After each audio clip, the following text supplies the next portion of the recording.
International cricket में एम्पायरिंग के फ़राइज़ sir अंजाम देने वाले पाकिस्तानी एम्पायर अलीम डार ने एक और संग मेल अबूर कर लिया। तफसीलात के मुताबिक अलीम डार ने क्रिकेट तारीख में रिकॉर्ड 551 मैचेस में एम्पायरिंग के फ़राइज़ सर अंजाम देने के बाद अब सबसे लंबे अरसे तक यानी लगातार 25 साल जिम्मेदारियां निभाने वाले पहले एम्पायर बन गए हैं।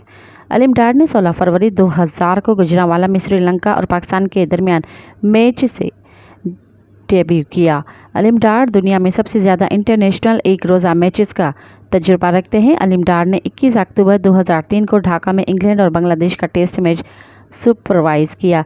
7 मई 2009 में दुबई स्टेडियम में पाकिस्तान और ऑस्ट्रेलिया के दरमियान अपने करियर के पहले T20 मैचेस में एम्पायरिंग की फ़राइज़ सरअंजाम दिए। 3 बार दुनिया के बेहतरीन एम्पायर का अवार्ड पाने वाले अलीम डार ने 231 वनडे मैचेस में एम्पायरिंग के 145 टेस्ट मैचेस उनके रिकॉर्ड पर हैं।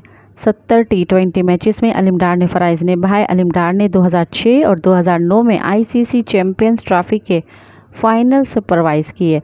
2007 और 2011 का वनडे वर्ल्ड कप का फाइनल भी अलीम डार ने सुपरवाइज़ किया। 2009 में वुमेन वर्ल्ड कप फाइनल में भी एम्पायरिंग उनके क्रेडिट पर है। मज़ीद ख़बरनि ऐं तफ़सीलात लाइ विज़िट कयो असांजी वेबसाइट www.awamiNewsHD.com ऐं ॾिसंदा रहो अवामी न्यूज़ HD।